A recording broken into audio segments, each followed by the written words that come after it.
Sir இப்போ வந்து time பார்க்கணும் அப்படின்னா இப்போ இந்த வாட்ச் இருக்கு. ஆனா இப்போ ரீசெண்ட் டைம்ல எல்லாருமே இந்த கடையை தேடி தான் டைம் பார்க்கவே வர்றாங்களாம். ஏன்னா அந்த அளவுக்கு ஒரு ஆஃபர் போயிட்டு இருக்குன்னு கேள்விப்பட்டேன். உண்மையா சார்? அது ஒன்றும் இல்லை, நாங்கள் இப்போ வந்து இந்த ஒரு ஆஃபர் கஸ்டமர் கொடுத்தோம், ஆடி மந்த்லேருந்து எண்ட்லேருந்து கொடுத்தோம். ஓகே. பட் எப்படின்னா ஒரு ஸ்மார்ட் வாட்ச் நான் ஒரு கம்பெனியில் டைப் பண்ணியிருக்கேன். பட் கொஞ்சம் ரேட் கம்மியாகவும் அதிகமாக வேல்யூ பண்ணுற மாதிரி ஒரு ஸ்கீம் ஒன்று காம்போ ஆஃபர் நான் ரெடி பண்ணேன். அது எல்லாம் மக்களுக்காக தான். பட் இப்போ நான் கஸ்டமர் ஒரு வாட்ச் வாங்க 2500, 3000, 4000 ரேட் ஸ்டார்ட் ஆகுது. ஸ்மார்ட் வாட்ச், நார்மல் வாட்ச் இல்லை, ஸ்மார்ட் வாட்ச்.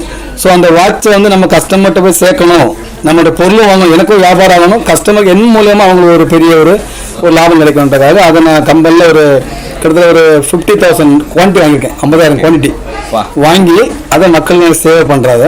நம்மகிட்ட 15,000 மேலே வாங்கினாலே இந்த வாட்ச் கொடுக்கலாம் அப்படின்ட்டு பண்றோம். இன்னைக்கு யாருமே பண்ணல, ஒரு ஏசி வாங்கினா ஒரு வாட்ச் தர்றாங்க. அது ஒரு ஏசி ரேட் வந்து 35,000, 40,000 வருது. அந்த ஏசிக்கு ஒரு வாட்ச் தர்றாங்க. ஸோ நான் அப்படி இல்லை, 15,000